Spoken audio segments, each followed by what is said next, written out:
Hello everyone, आप सबका स्वागत है। आरआरबी ग्रुप डी 2024 का मैथ का सॉल्यूशन कर रहे हैं, जिसमें 27 नवंबर 2025 से 8 दिसंबर 2025 तक जितने भी शिफ्ट में एग्जाम हुए सभी शिफ्ट के सॉल्यूशन कंप्लीट हो चुके हैं। इनके सारे वीडियोस प्लेलिस्ट में मिल जाएंगे। आज की क्लास में 9 दिसंबर 2025 का तीसरा शिफ्ट का सॉल्यूशन करेंगे। इसका पहला शिफ्ट और दूसरा शिफ्ट का वीडियो भी प्लेलिस्ट में मिल जाएगा। तो शुरू करते हैं। उससे पहले चैनल पर नए हैं तो चैनल को सब्सक्राइब कर लीजिए। आगे बढ़ते हैं। पहला सवाल है, 10 महिलाओं का एक समूह एक डिजाइनर साड़ी को 20 दिनों में बुन सकता है। 4 दिनों के बाद 20 महिलाओं का एक और समूह उनके साथ जुड़ जाता है। साड़ी को पूरी तरह से बुनने में और कितने दिन लगेंगे? ठीक है, देखिए यहाँ पर ये क्या कह रहा है कि ये 10 महिलाओं का ग्रुप जो है ये 20 दिन में इस साड़ी को बना सकता है। तो मान लीजिए यहाँ पर एक महिला का एफिशिएंसी 1 यूनिट है, तो 10 महिला का एफिशिएंसी कितना होगा? 10 गुना 1 10 यूनिट। और ये मिल करके 20 दिन में कर रहे हैं, तो टोटल वर्क यहाँ पर कितना होगा? 10 गुना 20 यानी कि 200 यूनिट टोटल वर्क होगा। इसके बाद ये कह रहा है कि 4 दिनों के बाद 20 महिलाओं का एक और समूह इसमें शामिल होता है। तो 4 दिनों के बाद शामिल हो रहा है, तो ये 4 दिन तक किसने काम किया? ये 10 महिलाओं का ग्रुप ने काम किया। तो इनके द्वारा 4 दिन में कितना काम हो गया? तो यहाँ पर आप कहेंगे 10 गुना 4 यानी कि 40 यूनिट काम इन लोगों ने पहले ही कर डाला। तो 200 में 40 काम हो गया, तो बचा कितना? 160 यूनिट। अब इस काम को कौन करने वाला है? अब यहाँ पर 10 महिलाएं पहले से है और 20 महिलाएं फिर से शामिल हुई, तो कुल मिला के 20 10 30 महिलाएं हो गई। तो शेष वर्ग को 30 से आप यहाँ पर डिवाइड कर दीजिए, तो आपको और लगने वाले टाइम पता चल जाएंगे। ठीक है, तो यहाँ पर डिवाइड करेंगे, ये तो कट जाएगा। 3 से इसको डिवाइड करेंगे, 5 बार में जाएगा 1/3। 5 सही 1/3 इस सवाल का करेक्ट आंसर होगा। ऑप्शन नंबर सी में दिया है। आगे संख्या ये दिया गया है, इसमें स्टार का वह न्यूनतम मान ज्ञात कीजिए जिससे परिणामी संख्या 12 से विभाज्य हो जाए। ठीक है, देखिए अगर कोई संख्या 12 से विभाज्य है, इसका मतलब क्या? वो 3 से भी होगी और 4 से भी होगी। तो 3 से विभाज्यता का नियम आप जानते हैं कि अंकों का योगफल 3 से कटनी चाहिए। तो यहाँ पर जोड़िए, कितना हो रहा अंकों का योगफल? 3 7 10 6 16 16 हो रहा है। तो आप स्टार का मान क्या लेंगे? ये 3 का मल्टीपल हो जाए, तो आप कहेंगे यहाँ पर स्टार का मिनिमम वैल्यू 2 पॉसिबल है, क्योंकि 16 2 18 होगा और ये 3 का मल्टीपल बन जाएगा। तो यही 2 इस सवाल का करेक्ट आंसर होगा। आगे एक आयत की लंबाई उसकी चौड़ाई की 2 गुनी है। यदि आयत का परिमाप 12 सेंटीमीटर है तो लंबाई और चौड़ाई ज्ञात कीजिए। आसान सवाल है।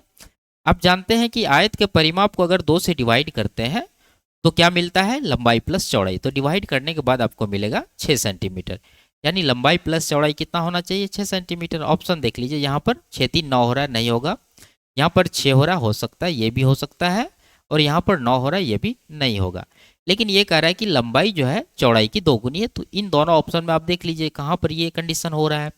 यहाँ पर 2 है, यहाँ 4 है। क्या 4 का 2 गुना 2 होगा? नहीं होगा। इसका मतलब ऑप्शन नंबर सी आपका करेक्ट आंसर है। 2 का डबल यहाँ पर 4 दिया गया है। आगे 3 संख्याएं इस अनुपात में है और इन संख्याओं का योगफल 7752 है। बीच वाली संख्या ज्ञात कीजिए। ठीक है, तो देखिए सवाल में आप बीच में क्या दे रखा है? 17। तो जो भी आंसर होगा 17 का मल्टीपल होगा। चेक कर लीजिए, 17 दूना 34, यहाँ 65 है। 34 68 ये 17 का मल्टीपल है। 34 69 ये नहीं है। 34 70 ये भी 17 का मल्टीपल नहीं है। ऑप्शन नंबर बी आपका करेक्ट आंसर। और बेसिक तरीका क्या है आप जानते ही हैं। आगे यदि किसी भिन्न के अंश में 3 जोड़ दिया जाए तो वह 1 हो जाती है, और यदि भिन्न के हर में 4 जोड़ दिया जाए तो वह 4/5 हो जाती है। मूल भिन्न के अंश और हर का गुणनफल कितना है? ठीक है, तो यहाँ पर आपको अंश और हर दोनों निकालना होगा, फिर उसके बाद उसको गुना करके आंसर लगाना होगा। तो मान लेंगे हम लोग यहाँ पर कि ये भिन्न जो है x/y है, जिसमें x इसका अंश है और y इसका हर है। ठीक है, अब पहला कंडीशन में ये क्या कह रहा है कि अगर अंश में 3 जोड़ देते हैं तो 1 बन जाता। तो अंश आपका x है, इसमें आप 3 जोड़ दीजिए। ठीक है, तो ये बन गया, इसको 1 के बराबर कर दीजिए। तो यहाँ से आपको क्या इक्वेशन मिलेगा? ये y इस तरफ आएगा, यानी कि x - y बराबर -3 आपको यहाँ से मिलेगा। ठीक है, अब देखिए दूसरा कंडीशन, यदि भिन्न के हर में 4 जोड़ दिया जाता है तो हर यहाँ पर y है, तो x/ y प्लस अगर आप 4 करते हैं तो आपके पास भिन्न मिलता है 4/5। तो यहाँ से अगर आप क्रॉस मल्टीप्लिकेशन करते हैं तो इक्वेशन मिलेगा 5x, ठीक है, और ये 4y माइनस में हो जाएगा बराबर 4 चौके 16। ये चीज़ आपको मिला है। अब हमें इसको सॉल्व करना है। तो देखिए यहाँ x माइनस वाई है, अगर हम यहाँ y को 4 से गुना कर दें, ठीक है, यानी पूरा इक्वेशन को अगर 4 से गुना कर दें तो ये बन जाएगा 4x माइनस का 4y बराबर माइनस का 4 तिया 12। अब पहला में से दूसरा इक्वेशन को हम लोग घटा देंगे, तो घटाने के साथ क्या होगा, ये दोनों कट जाएगा। 5x में 4x घटाएंगे, x बचेगा, इधर 16 प्लस 12 ये हो जाएगा 28, यानी x का वैल्यू 28 मिला। तो यहाँ से आप y का वैल्यू निकाल सकते हैं, इनमें रख दीजिए, तो y का वैल्यू यहाँ से कितना मिल जाएगा, मिल जाएगा आपको 31। तो इन्हीं दोनों को गुना करके आपको आंसर लगाना है। इकाई अंक 8 हो रहा है, ये दोनों तो होगा नहीं, और 30 भी माने तो 28 या 84, 840 से ज़्यादा ही आंसर होगा। ऑप्शन नंबर ए इसका करेक्ट आंसर है। आगे, एक वस्तु के अंकित मूल्य पर 11% छूट के बाद इसे 41,207 रुपया में बेचा जाता है, इसका अंकित मूल्य ज्ञात कीजिए। ठीक है, साधारण सा सवाल है। देखिए आप छूट कितना दे रहे हैं, 11%, इसका मतलब सामान का सेलिंग प्राइस कितना परसेंट होगा, 100 में 11 घटाएंगे तो 89%। लेकिन एक्चुअल में जो सेलिंग प्राइस है ये 41,207 है, तो ये 41,207 के इक्वल हो जाएगा। हमें निकालना क्या है, इसका अंकित मूल्य यानी कि 100%। तो यहाँ पर आप देखेंगे तो 9 इकाई अंक वाले संख्या से 7 इकाई अंक वाले संख्या को जब डिवाइड करेंगे तो भागफल में इकाई अंक आपको 3 मिलेगा। ठीक है, 9 या 27, तो 3 आएगा, और यहाँ पर 100 से गुना करना, यानी लास्ट में तो 0 आएगा ही, उसके बाद 3 आना चाहिए। ऑप्शन नंबर डी में है ऐसा, ये इसका करेक्ट आंसर होगा। आगे, चतुर्भुज पी क्यू आर एस में कोण आर और कोण एस के समद्विभाजक बिंदु टी पर मिलते हैं। यदि कोण एस टी आर 28 डिग्री है और पी क्यू का अनुपात 3:4 है, तो कोण क्यू और कोण पी के मानों में कितना का अंतर है। कई बार रिपीट हुए हैं, आप एक डायग्राम बना लीजिए इस तरह से, किसी भी तरह का एक चतुर्भुज बना सकते हैं। ठीक है, इसका नाम ये दे रखा है पी क्यू आर एस। इसमें आर और एस के समद्विभाजक टी पर मिलते हैं। तो कोण आर आपका ये हुआ, इस तरह से इसका समद्विभाजक खींच दीजिए, एस के समद्विभाजक इस तरह से, तो ये टी बिंदु पर मिल रहे हैं। ठीक है, ये दोनों क्या है, एंगल बाइसेक्टर है। कोण एस टी आर 28 डिग्री दे रखा है, तो ये कोण आपका 28 डिग्री दे रखा है। पी क्यू का रेशियो है 3:4। कहाँ पर है पी क्यू, ये आपका 3 यूनिट का है और क्यू आपका 4 यूनिट का है। आपसे पूछ रहा है इन दोनों का डिफरेंस। तो यहाँ पर आप जानते हैं कि ये जो कोण है आपका एस टी आर, ये क्या होता है, पी प्लस क्यू का हाफ होता है। तो ये 3 यूनिट है, ये 4, जोड़ के आधा करिए, तो यहाँ पर आपको कितना मिलेगा, 7/2, और ये हो जाएगा 28 डिग्री के बराबर। हमें निकालना है दोनों का डिफरेंस। 3 और 4 में कितना का डिफरेंस है, 1, तो 1 यूनिट का वैल्यू आपको निकालना है। तो यहाँ पर कटा लेंगे, 7 × 7, 7 चौके 28, यानी 1 यूनिट का वैल्यू 2 × 4 8 डिग्री हो जाएगा। ऑप्शन नंबर बी में दिया है, ये इसका करेक्ट आंसर है। आगे, दो मित्र किरण और महेश की मासिक आय का क्रमशः ये अनुपात है और उनमें से प्रत्येक हर माह 78,000 रुपया बचत करता है। यदि उनके मासिक व्यय का अनुपात ये है 2:4, तो किरण की मासिक आय ज्ञात कीजिए। ठीक है, देखिए सिंपल सा सवाल है, आप जानते हैं कि इसको कैसे बनाते हैं। पहले आपको आय का अनुपात लिखना है, जो कि हमारे पास 5:8। ये है किरण का, के लिखते हैं, और ये है महेश का। इसके बाद अगर देखें तो इनके व्यय का अनुपात है 2:4, इसको कटा लीजिए, 2 × 1 = 2, 2 × 2 = 4, तो ये व्यय का अनुपात 1:2 यहाँ पर है।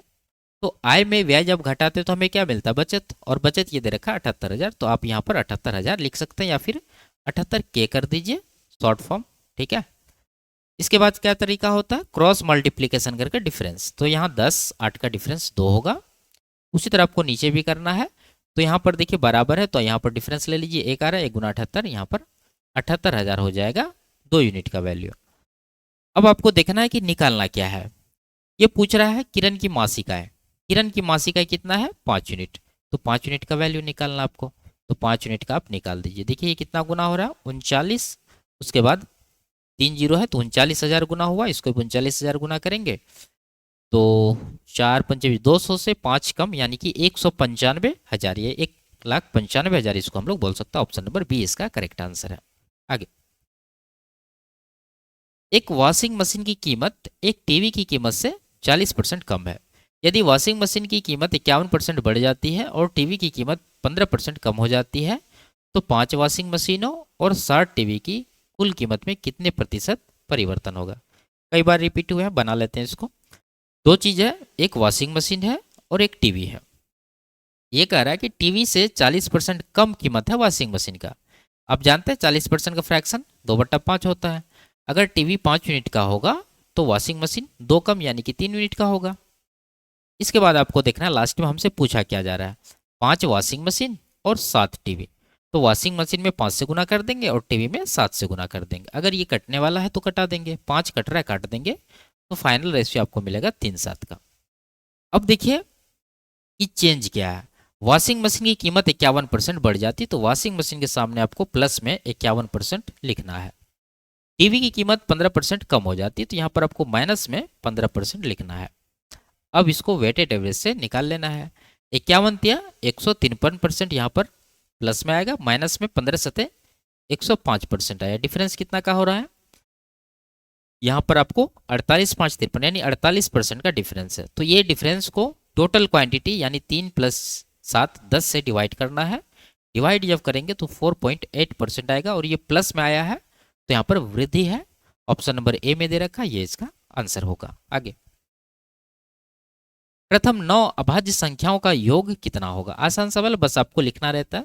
तो लिख लेंगे, 2 से शुरू करेंगे। 2 + 3 + 5 + 7 + 11 + 13 + 17 + 19 कितना, 3 3 6 2 8 हुआ। एक और लेना आपको, 19 के बाद 23 है अगली अभाज्य संख्या, सबको जोड़ना है।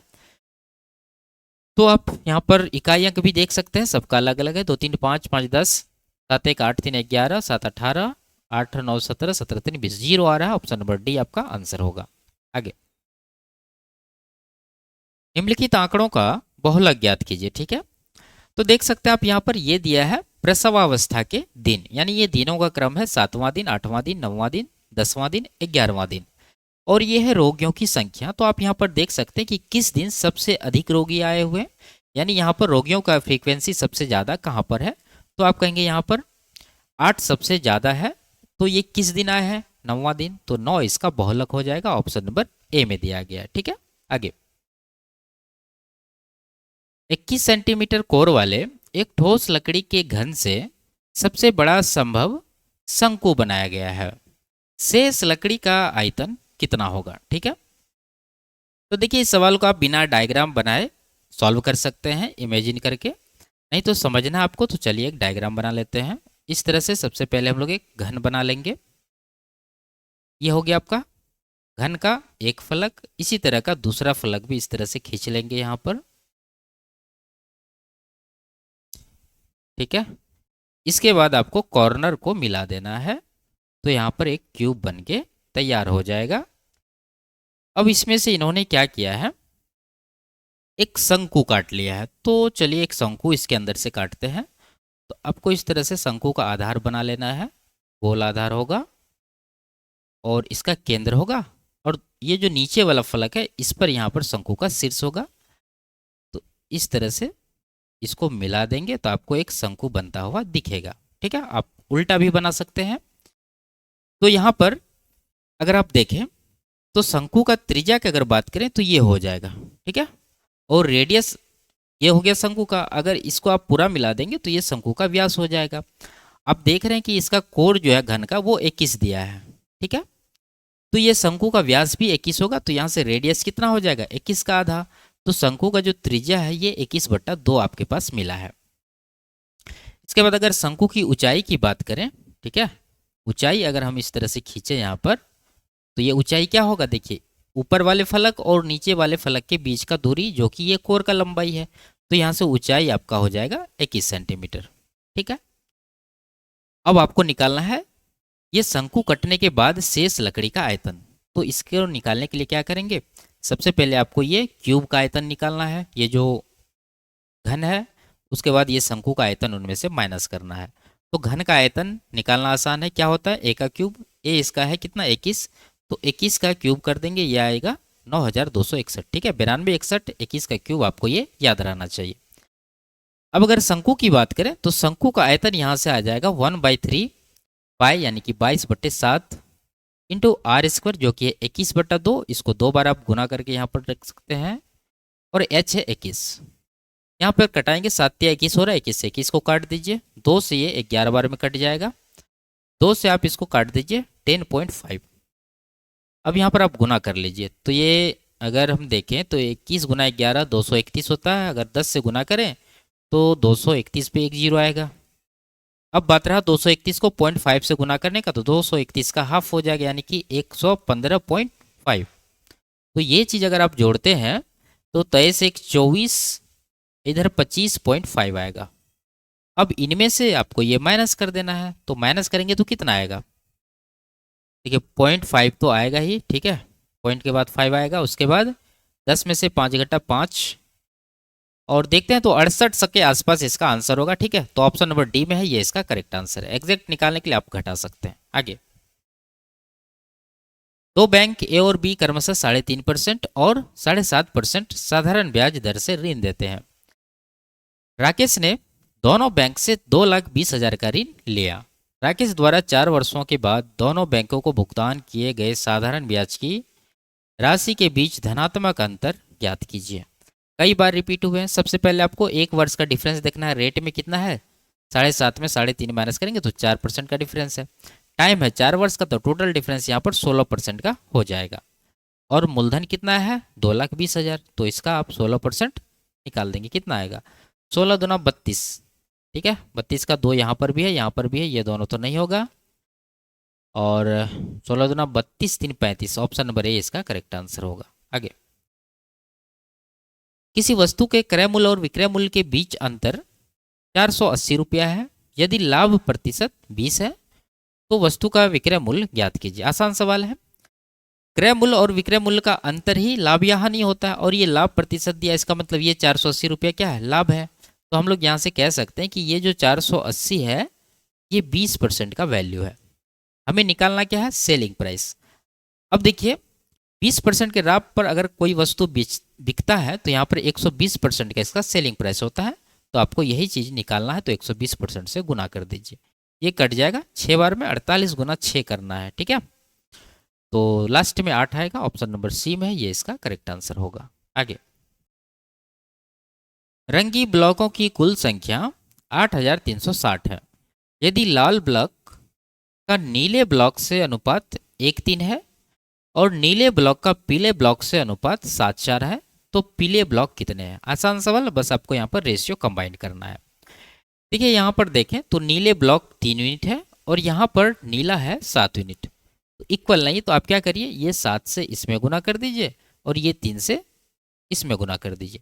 तो आपको मिलेगा 7 × 7 अनुपात 7 या 21, और यहाँ भी 21, यानी नीला का 21 हो गया। उसके बाद पीला का अगर देखें तो 3 चौके 12 हो जाएगा।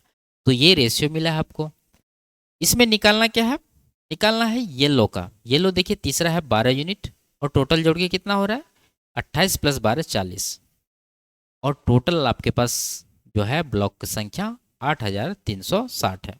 तो इसका निकालना है 12/40। जीरो काट देंगे, 4 से कट जाएगा 3 बार में, 3 गुना 836 करना है, तो 2400 + 108 यानी कि 2508 आपका आंसर हो जाएगा। आगे, ए और बी मिलकर किसी कार्य को 4 दिनों में पूरा कर सकते हैं। बी अकेले उसी कार्य को 36 दिनों में पूरा कर सकता है। ए अकेले उसी कार्य का 2 गुना कार्य कितने दिन में पूरा करेंगे? ठीक है, आसान सवाल है। यहाँ पर ए और बी दोनों मिल करके कर रहे हैं 4 दिन में, और बी अकेले कर रहे हैं इसको 36 दिन में। तो टोटल वर्क इन दोनों का एलसीएम 36 हो जाएगा। 4 से 9 बार में जाएगा और 36 से 1 बार में जाएगा। अब यहाँ पर अगर देखें तो ए और बी दोनों का एफिशिएंसी 9 है और बी अकेले का है 1।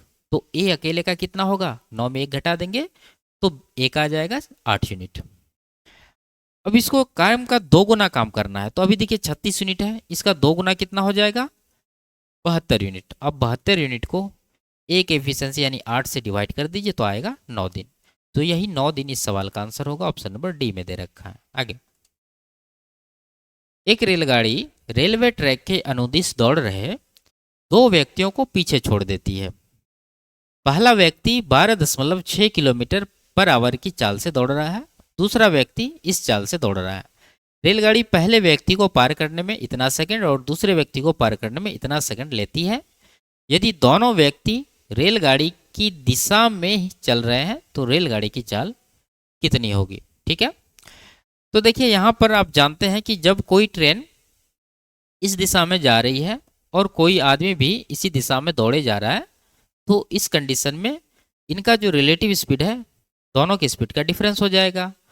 और जब कोई ट्रेन किसी व्यक्ति को क्रॉस करती है तो अपनी लंबाई के बराबर डिस्टेंस कवर करती है। ये बात आपको पता होनी चाहिए। ठीक है, अब देखिए यहाँ पर आपको क्या करना है, ये जो ट्रेन है ये दोनों व्यक्ति को क्रॉस करती है, यानी कि इनका ये जो डिस्टेंस है ये इक्वल होगा। तो आपको वही चीज़ करना है।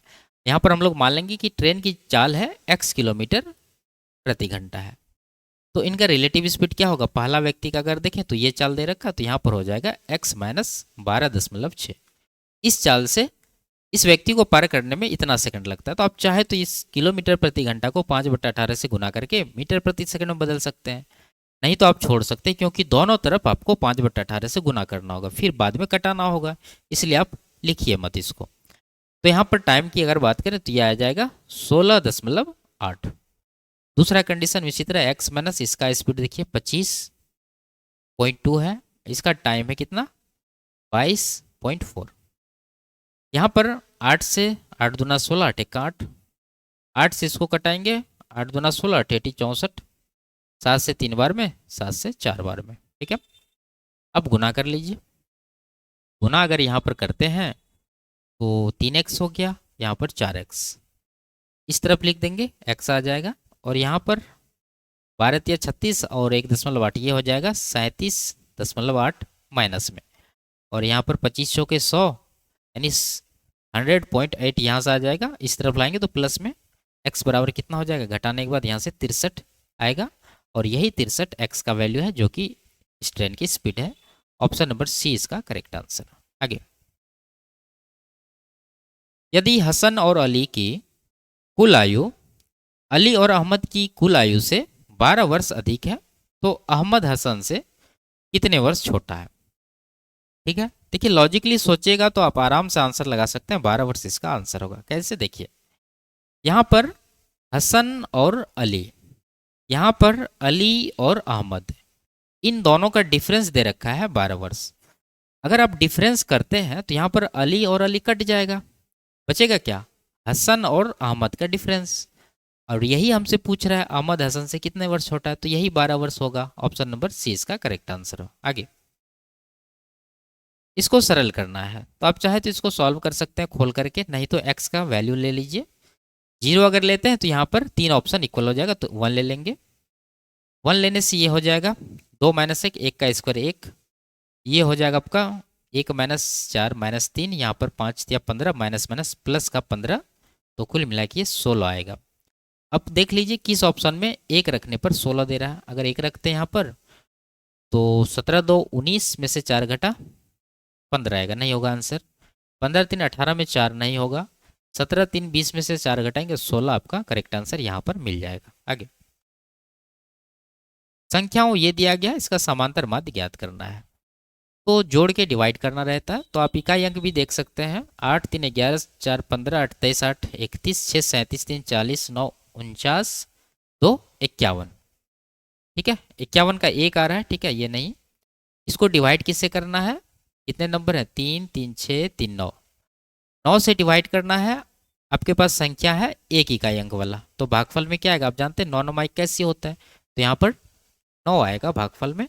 ऑप्शन नंबर सी में देखिए 9 दे रखा है, ये इसका आंसर हो जाएगा। आगे,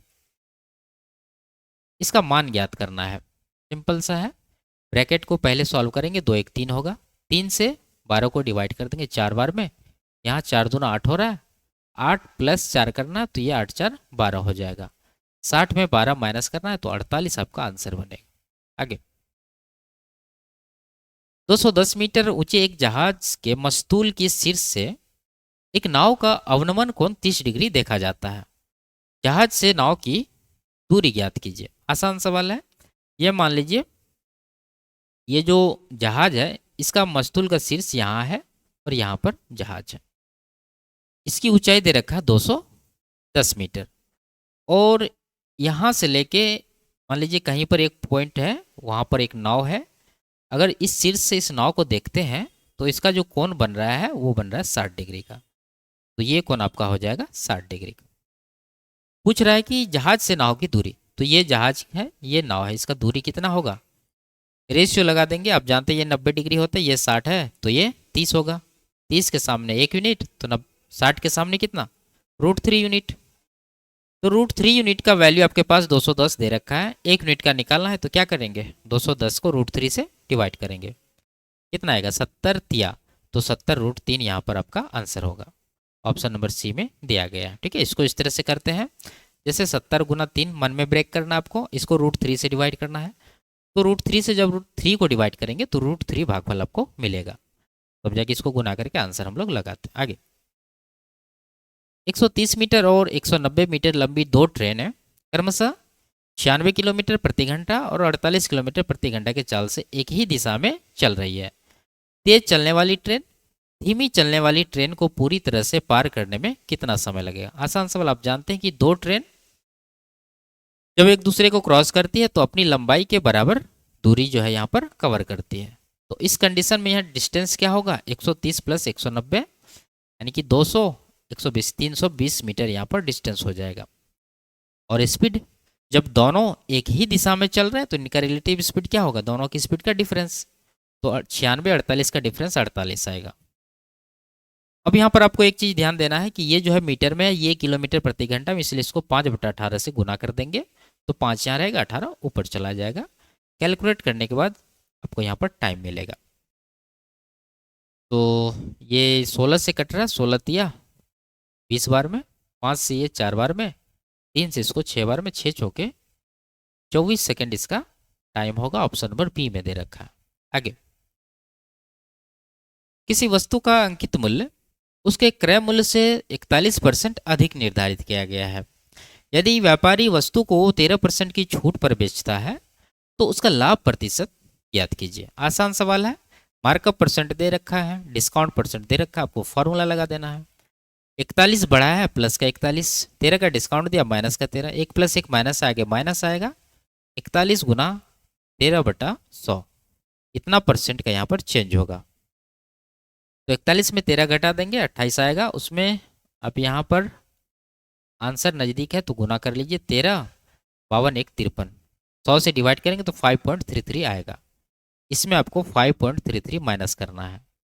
तो माइनस करने के बाद आपको कितना मिलेगा, 22.7 के करीब। ठीक है, ऑप्शन नंबर बी में दे रखा है, ये इसका करेक्ट आंसर है। आगे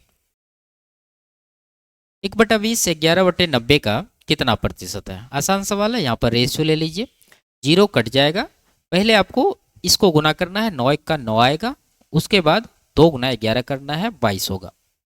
अब ये हमसे पूछ रहा है कि ये जो 9 है ये 22 का कितना परसेंट है। आप आराम से ऑप्शन देख करके आंसर लगा सकते हैं। देखिए ये तीनों ऑप्शन 50% से ज़्यादा है। अगर 22 का आप 50% निकालते हैं तो 11 आएगा, लेकिन ये 11 से छोटा है 9, यानी आंसर जो भी होगा वो 50% से कम होगा। एक ही ऑप्शन दे रखा है, ये इसका करेक्ट आंसर होगा, ज़्यादा कुछ करना नहीं है। आगे तो ये लास्ट सवाल था। वीडियो आपको कैसी लगी कमेंट में ज़रूर बताइए। अच्छी लगी तो वीडियो को लाइक शेयर और चैनल को सब्सक्राइब कर लीजिए। फिर मिलते हैं अगले क्लास में, तब तक के लिए बाय बाय, टेक केयर।